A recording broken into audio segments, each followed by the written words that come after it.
From their battles on the court to their numerous off-court duels, Larry Bird and Magic Johnson have had the most intense rivalry in NBA history, and it might be more intense than any of you thought. It all began back in 1979, when Magic Johnson and Larry Bird squared off for the NCAA championship game. Everyone knew that this was going to be an epic matchup between two of the best college players in the country, and boy, did it live up to the hype. The battle was so intense that even after Magic's Michigan State Spartans walked away with the championship trophy, people were still talking about the legendary showdown between these two soon-to-be superstars. From that day forward, whenever the two of them faced off on the court, everyone knew it was going to be a showstopper. But some might say that there was already a rivalry between the two before basketball was even in the picture. But it wasn't just them. It was the entire country. The rivalry between Magic Johnson and Larry Bird transcended basketball, with each symbolizing the cultural tensions of their time. While neither player was explicitly political, both represented different sides of a culture war that had gripped America since the late 1960s. Bird came from a rural Indiana town. He was a white, blue-collar worker's son,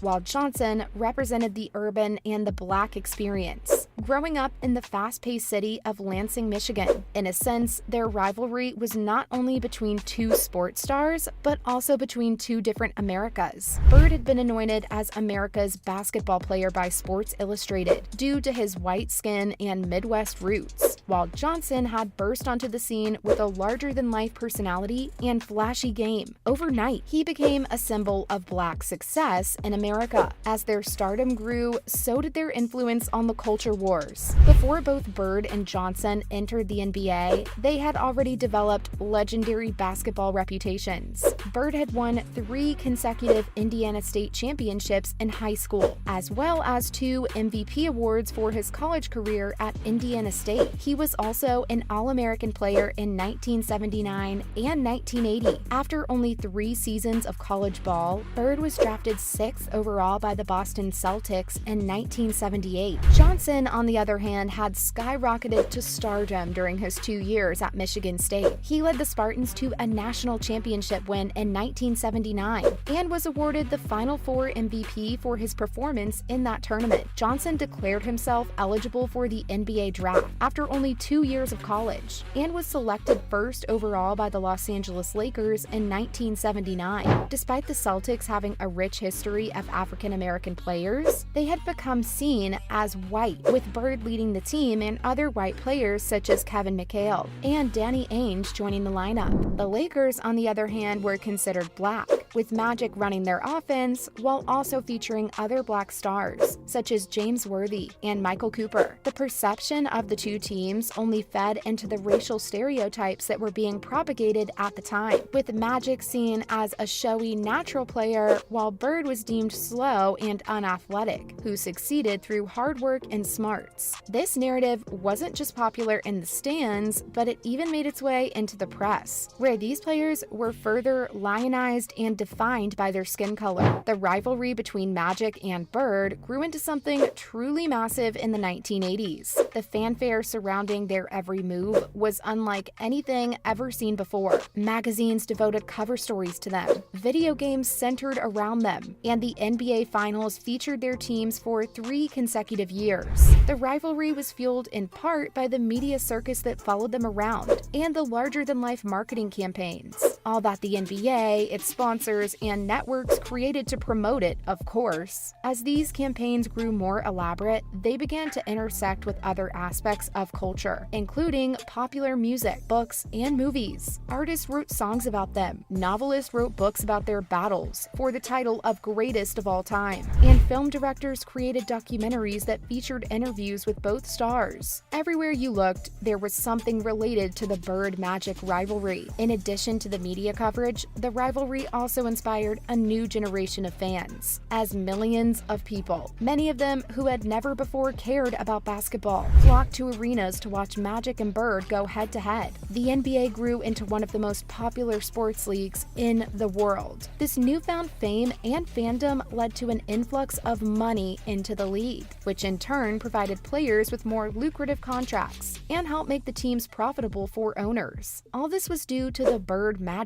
rivalry. Their rivalry was never more intense than when they met in the NBA Finals for 3 consecutive years, from 1984 to 1987. In 1984, Johnson's Los Angeles Lakers swept Bird's Boston Celtics in 4 games. In Game 4, Bird scored 20 points, and Magic finished with 24 points and 14 assists to secure the win for the Lakers. In 1985, the two teams met up again in the finals, but this time it was a more even matchup. Larry Bird had an incredible performance with 22 points, 11 rebounds, and 6 assists in Game 1, but Magic's Lakers ultimately prevailed. The following year was the most memorable battle between Bird and Johnson as the Celtics and Lakers met in the finals yet again. The series went down to the wire, with Bird's team emerging victorious after 7 games. In Game 4, Bird had a triple-double of 29 points, 12 rebounds, and 10 assists. In the final game, Magic had a triple-double as well,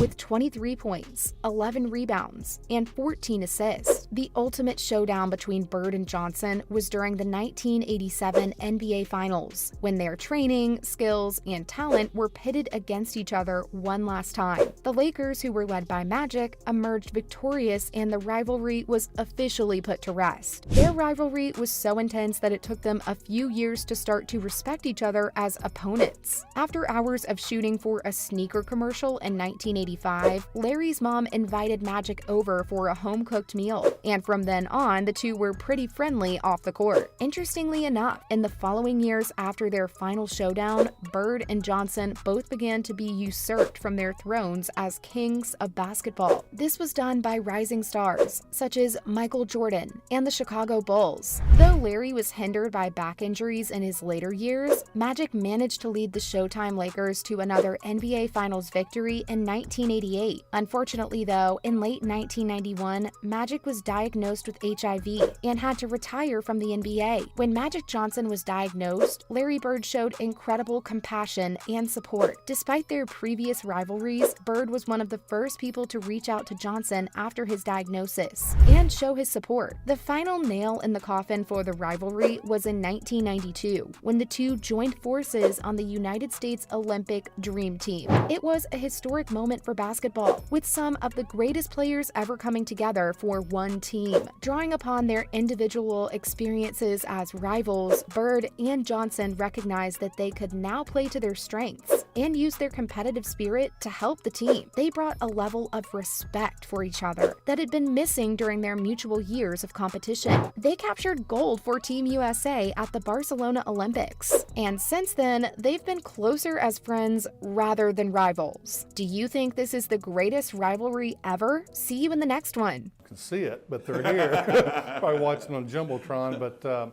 you know, it's amazing how the game has come so far. And